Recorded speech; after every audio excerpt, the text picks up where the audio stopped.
Hello and welcome to all.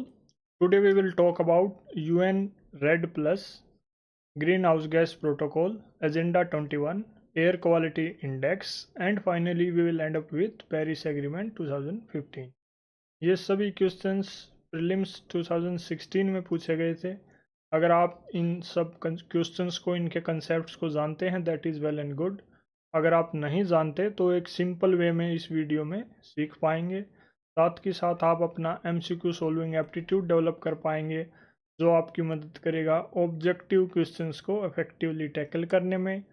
Art of reverse engineering आपकी मदद करेगी किसी भी क्वेश्चन की ओरिजिन को ट्रेस करने में, ये जानने में कि वो ये क्वेश्चन किस टॉपिक से पूछा गया है.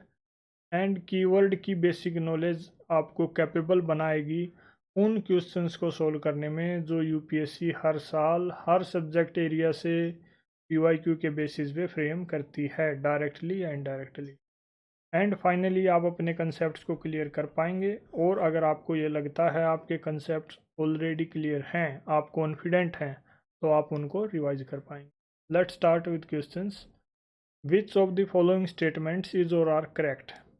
Proper design and effective implementation of UN RED Plus program can significantly contribute to, यानी अगर UN RED Plus प्रोग्राम का अच्छे से डिज़ाइन किया जाए और उसको प्रभावी तरीके से कार्यान्वयन किया जाए तो वो क्या योगदान दे सकता है.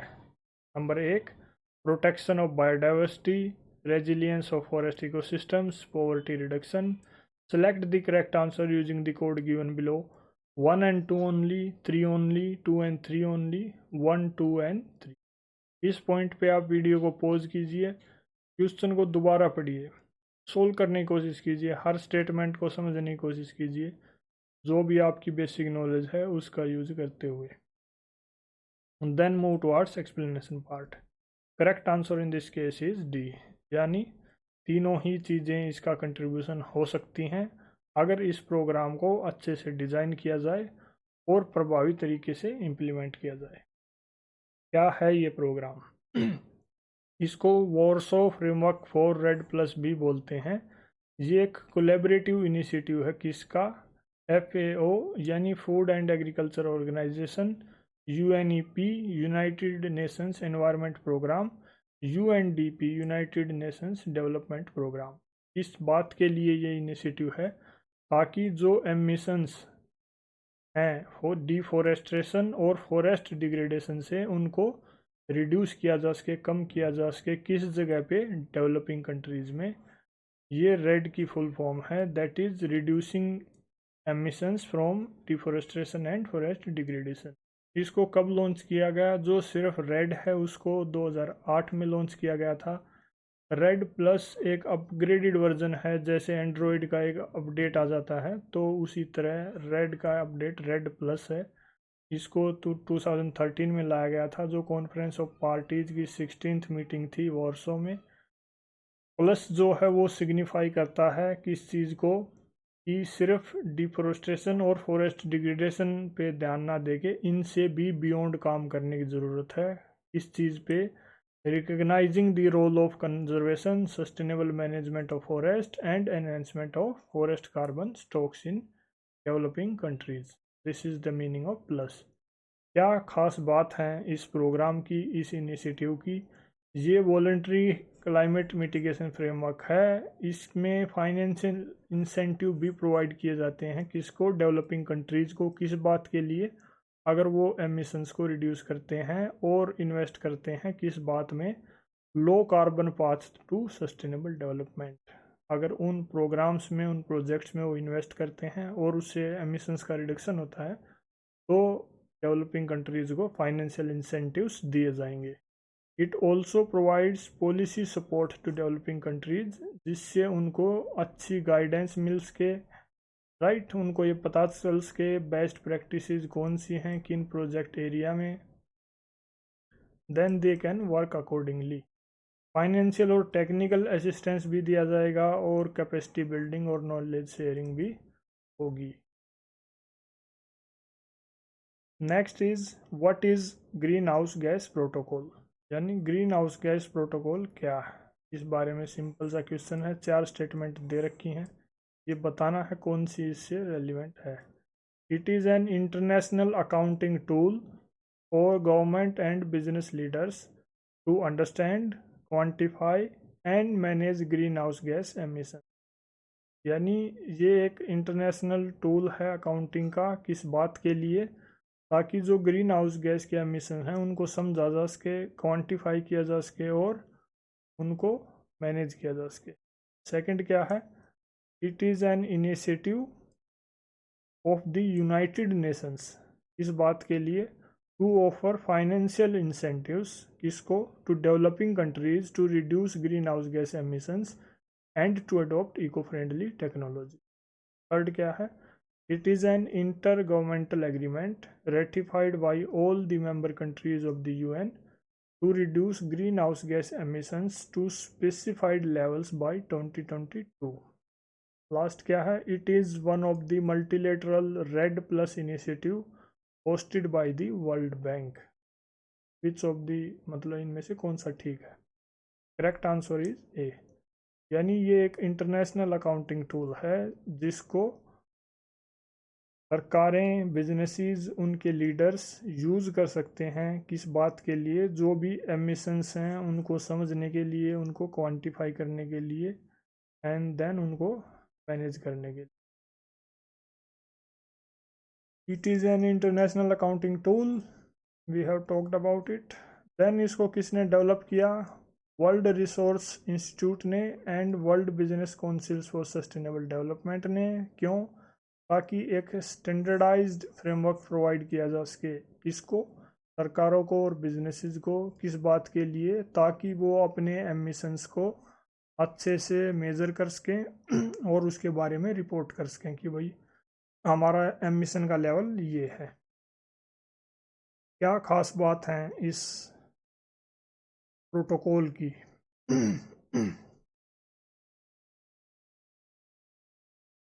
सबसे पहली जो चीज़ है इसमें, एमिशंस को आइडेंटिफाई करने की बात कही गई है कि भाई जो भी एमिशंस जिस भी ऑर्गेनाइजेशन से हो रहे हैं, सबसे पहला स्टेप तो ये है उनको आइडेंटिफाई करो। आइडेंटिफाई करने के लिए इसने 3 कैटेगरी बनाई हैं जिनका नाम इन्होंने स्कोप रखा है, स्कोप 1, स्कोप 2 और स्कोप 3।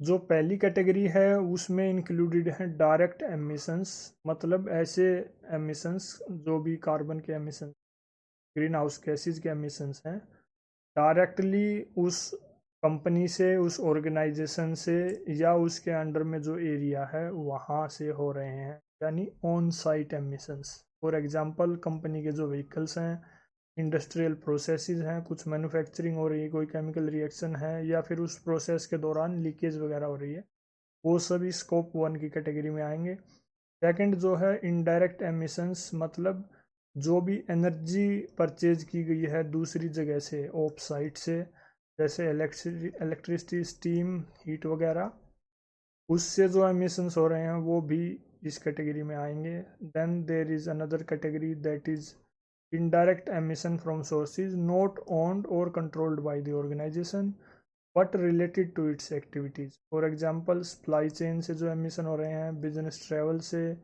जो कंपनी के एम्प्लॉयज़ कम्यूट कर रहे हैं, आना जाना उनका, चाहे वो पर्सनल व्हीकल यूज़ कर रहे हैं या फिर पब्लिक व्हीकल्स ट्रांसपोर्ट वगैरह यूज़ कर रहे हैं। सेकंड जो इसमें है स्टेप, दैट इज़ आपने आइडेंटिफाई कर लिया एमिशंस को, तो उनको मेज़र कीजिए कि भाई कौन सी कैटेगरी से कितना एमिशन हो रहा है, कितनी क्वांटिटी में हो रहा है। उसके लिए अलग अलग टूल्स और मेथडोलॉजीज बताई गई हैं जिससे उनको मेज़र किया जा सके एंड फाइनली उनको रिड्यूस कीजिए, उनको कम कीजिए, अलग अलग स्ट्रेटजीज एडोप्ट करके, टारगेट सेट करके। इस टाइप से आप इस डायग्राम में भी देख सकते हैं, this is scope 1 emissions and scope 2 emissions, purchase of electricity, heat, steam वगैरह, and then scope 3 emission, treatment of purchase material and services. ये भी इनडायरेक्ट हैं, बिजनेस ट्रिप्स हैं, वेस्ट मैनेजमेंट है, रेंटिंग या फिर लीजिंग है व्हीकल्स की, आउटसोर्स एक्टिविटीज़ हैं, प्रोसेस्ड प्रोडक्ट्स। ये सभी अलग अलग टाइप से एमिशंस की कैटेगरी में आते हैं। After that we get to see with reference to Agenda 21. Agenda 21 के रेफरेंस में हमें दो स्टेटमेंट दी गई हैं और ये पूछा गया है कौन सी ठीक है। Number 1, it is a global action plan for Sustainable development. Number 2, it originated in the World Summit on Sustainable Development held in Johannesburg in 2002. कौन सी ठीक है इनमें या दोनों ठीक है? 1 only, 2 only, both 1 and 2, neither 1 nor 2. Correct answer in this case is A. यानी सिर्फ फर्स्ट स्टेटमेंट गलत ठीक है कि भाई ये ग्लोबल एक्शन प्लान है किस बात के लिए? सस्टेनेबल डेवलपमेंट के लिए, यानी धारणीय विकास जिसको बोलते हैं। Second is incorrect. Agenda 21 is a comprehensive action plan. किसने अडॉप्ट किया? यूएनसीएफ ने। कहाँ पे? ब्राज़ील में, जहाँ पे रियो अर्थ समिट हुई थी 1992 में। किस बात के लिए? ताकि सस्टेनेबल डेवलपमेंट की जा सके 21st सेंचुरी में। ये नॉन बाइंडिंग है और वॉलंटरी है नेचर में। क्या खास बातें हैं इसके अंदर में कि इसमें अलग अलग स्ट्रेटजीज बता रखी हैं कि भाई कैसे सस्टेनेबल डेवलपमेंट को अलग अलग सेक्टर्स में प्रमोट किया जा सकता है, उनको इंश्योर किया जा सकता है। Then it articulates principles. कौन से प्रिंसिपल्स? जो गाइड करेंगे, as a guiding tool act करेंगे। किस बात के लिए? सस्टेनेबल डेवलपमेंट के जो भी एफर्ट होंगे, प्रोजेक्ट्स होंगे, प्रोग्राम होंगे, उनको गाइड करेंगे ये प्रिंसिपल्स। एग्जाम्पल के तौर पे जैसे प्रिकॉशनरी प्रिंसिपल है, ये बोलता है कि भाई प्रिवेंटिव मेजर्स पे ज़्यादा ध्यान दिया जाए जिससे वो दिक्कत ही ज़्यादा क्रिएट ना हो, पहले ही बचाव कर लिया जाए। इंटरजनरेशनल इक्विटी का एक प्रिंसिपल है जो इस बारे में बात करता है कि भाई जो भी फ्यूचर जनरेशन है पॉलिसी डिसीजन मेकिंग में उनका भी ध्यान रख के फैसले लिए जाएं, एनवायरनमेंट से रिलेटेड, सोसाइटी से रिलेटेड, इकोनॉमी से related. Then there is common but differentiated responsibilities की भाई जिम्मेदारी तो सबकी है लेकिन कुछ कंट्रीज ने ज़्यादा मतलब जिम्मेदारी शेयर करनी चाहिए क्योंकि उन्होंने हिस्टोरिकल तौर पे ज़्यादा एमिशंस किए हैं और उनकी फ़िलहाल आर्थिक हालात, टेक्निकल हालात बेहद अच्छी है। इसलिए उन कंट्रीज़ को ज़्यादा रिस्पॉन्सिबिलिटी शेयर करनी चाहिए। किस बात की रिस्पॉन्सिबिलिटी? क्लाइमेट चेंज को टैकल करने की, सस्टेनेबल डेवलपमेंट को प्रमोट करने की। नेक्स्ट जो प्रोविज़न है इसमें, it also specifies some areas of actions जैसे biodiversity conservation, poverty alleviation, sustainable agriculture, energy efficiency, water waste management, urban planning. इन एरियाज पे काम करने की भी ये बोलता है और उस काम को कैसे किया जाए उसके लिए भी मीन्स आइडेंटिफाई करके देता है कि भाई टेक्नोलॉजी का ट्रांसफ़र करो आपस में, कैपेसिटी बिल्डिंग करो, फाइनेंशियल असिस्टेंस प्रोवाइड करवाओ एक दूसरे को, इंटरनेशनल कोऑपरेशन को प्रमोट करो सस्टेनेबल डेवलपमेंट के केस में। It also emphasises on the importance of collaboration between all stakeholders. Next is in the cities of our country which among the following atmospheric gases are normally considered in calculating the value of air quality index? कि जो air quality index की value calculate की जाती है उसके लिए कौन कौन सी एटमॉस्फेयर की गैसेस को कंसिडर किया जाता है, उनको मेज़र किया जाता है। Carbon dioxide, carbon monoxide, nitrogen dioxide, sulphur dioxide, methane. Select the correct answer using the code given below. 1, 2 and 3, 2, 3 and 4 only, 1, 4 and 5 only, 1, 2, 3, 4 and 5. Correct answer in this case is B.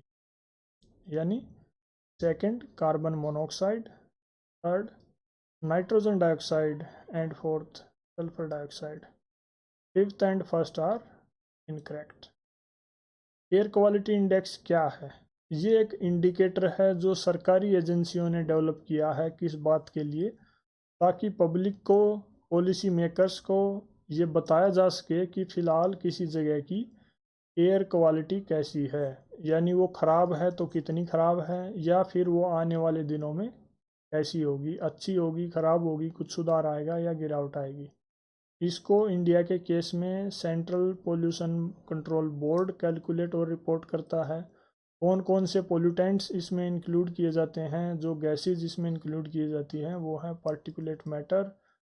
इसमें दो category आपको देखने को मिलेगी, PM10, PM2.5, देन nitrogen dioxide, sulphur dioxide, carbon monoxide, ozone, ammonia, lead. क्या range है score की और किस रेंज में, मतलब कौन सा स्कोर ये माना जाता है कि भाई अगर एयर क्वालिटी इंडेक्स की ये फला फला वैल्यू है तो एयर की क्वालिटी कैसी मानी जाए। अगर एयर क्वालिटी इंडेक्स की वैल्यू 0 से 50 के बीच में है तो एयर क्वालिटी को अच्छा माना जाए। अगर उसकी वैल्यू एयर क्वालिटी इंडेक्स की वैल्यू 51 से 100 के बीच में है तो एयर क्वालिटी को सेटिस्फैक्ट्री माना जाए। देन अगर 101 से 200 के बीच में है तो उसको मॉडरेट क्वालिटी की एयर माना जाए। अगर उससे ज़्यादा इस रेंज में है तो वो पुअर क्वालिटी की एयर होगी। अगर वो बढ़ के वैल्यू इस रेंज में आती है तो वो वेरी पुअर होगी। अगर वो इससे भी ज़्यादा है तो that will be in severe category, मतलब बेहद से भी ख़राब से भी ख़राब। अब डाटा जो रिसेंट का डाटा देख लेते हैं वो है, जैसे नोएडा सिटी दे रखी है तो उसकी वैल्यू 690 है, यानी इससे भी ऊपर। तो आप देख सकते हैं कितनी ख़राब हालत है नोएडा की हवा की। गाज़ियाबाद में भी मतलब सीवियर कैटेगरी में है। पोलर इंडिया है, दिल्ली में भी सेम आप देख सकते हैं, फरीदाबाद में भी 5.10, गुड़गांव में 487, रोहतक में 463, कल्याण में 456, भिवांडी एंड भिवानी में 351 और 322। मतलब ये वेरी पुअर कैटेगरी में है सिर्फ दो सिटीज़, बाकी सभी सीवियर और सीवियर से भी बुरी कैटेगरी में। Next is with reference to the agreement at the UNFCCC meeting in Paris in 2015, which of the following statements is or are correct? Number 1, the agreement was signed by all the member countries of the UN and it will go into effect in 2017. Number 2, the agreement aims to limit the greenhouse gas emissions so that the rise in average global temperature by the end of this century does not exceed 2 degrees Celsius or even 1.5 degrees Celsius above pre-industrial levels. Third क्या बोल रखा है, developed countries acknowledged their historical responsibility in global warming and committed to donate $1000 billion a year from 2020 to help developing countries to cope with climate change. कौन सा option ठीक है? 1 and 3 only, 2 only, 2 and 3 only, 1, 2 and 3। Correct answer in this case is B, यानी सिर्फ second statement ठीक है कि भाई ये एग्रीमेंट इस बात पे एम करता है कि जो भी एमिशंस हैं उनको लिमिट किया जाए इस लेवल तक जिससे ग्लोबल एवरेज टेम्परेचर है इस सेंचुरी के लास्ट तक 2 डिग्री सेल्सियस या फिर 1.55 डिग्री सेल्सियस से एक्सीड ना करे प्री इंडस्ट्रियल लेवल के कंपैरिजन में। First is incorrect, third is incorrect. इस एग्रीमेंट के बारे में बात करते हैं। इसको पेरिस एग्रीमेंट बोलते हैं। 2015 में नेगोशिएट किया गया था। इंटरनेशनल ट्रीटी है किस बात के लिए? क्लाइमेट चेंज के लिए। 195 पार्टीज़ हैं। 2015 में नेगोशिएट किया गया था, लेकिन इसको साइन किया गया 2016 में और तभी से ये इफेक्ट में आया। तो जो फर्स्ट स्टेटमेंट है कि भाई it will go into effect in 2017 is incorrect. क्या खास बातें हैं जो इस एग्रीमेंट में लिखी हुई हैं उनको देखते हैं। पहली बात ये है कि ये एम करता है कि जो भी global temperature, average global temperature का राइज है वो 2 डिग्री सेल्सियस से कम रखा जाए प्री इंडस्ट्रियल लेवल के कंपैरिजन में, और ये कोशिश की जाए कि उसको 1.5 डिग्री सेल्सियस से भी कम रखा जाए या वहाँ पे होल्ड किया जाए in comparison to pre industrial level.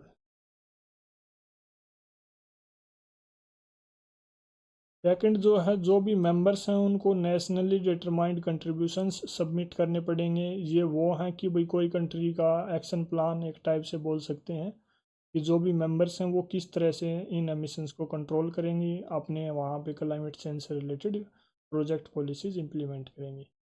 Then third है ग्लोबल स्टॉक टेक की बात की गई है कि भाई हर 5 साल में 2023 से स्टार्ट होगा, रिव्यू किया जाएगा किस चीज़ को, जो भी इस एग्रीमेंट की इम्प्लीमेंटेशन प्रोसेस है उसको रिव्यू किया जाएगा कि भाई कैसे इम्प्लीमेंट किया जा रहा है, क्या चैलेंजेस हैं, क्या बदलाव लेने की ज़रूरत है। फोर्थ जो बात इसमें लिख रखी है कि भाई जो भी डेवलपिंग कंट्रीज़ हैं वो मोबिलाइज करें $100 बिलियन हर साल 2020 तक, जिससे 2020 के बाद फाइनेंशियल सपोर्ट प्रोवाइड की जा सके, खासकर डेवलपिंग कंट्रीज़ को क्लाइमेट चेंज के अगेंस्ट फाइट करने के लिए। फिफ्थ क्या है कि भाई सपोर्ट किया जाए वल्नरेबल कंट्रीज़ को उनके एडेप्टेशन एफर्ट्स में। कैसे सपोर्ट करें, फाइनेंशियल असिस्टेंस प्रोवाइड करो, टेक्नोलॉजी का ट्रांसफ़र करो और कैपेसिटी बिल्डिंग में इन्वेस्ट करो। Then there is provision regarding the importance of non state actors, यानी क्लाइमेट चेंज को अच्छे से टैकल करने के लिए सिर्फ सरकारें ही नहीं बल्कि जो सिविल सोसाइटी ऑर्गेनाइजेशंस हैं, बिजनेसेस हैं, पब्लिक प्राइवेट सेक्टर है, सबकी मदद ली जाए, एक comprehensive multi stakeholder approach का सहारा लिया जाए। Finally there is provision regarding the importance of addressing loss and damage associated with the adverse effects of climate change especially on vulnerable countries, यानी लॉस एंड डैमेज जहाँ पे life जाने गई हैं या फिर कई आइसलैंड ऐसे हैं जो डूबने वाले हैं सी लेवल राइज होने की वजह से, ये ऐसा डैमेज है जिसको मतलब ठीक नहीं किया जा सकता, उन चीज़ों को भी कंसिडर किया जाए। That's all, thank you.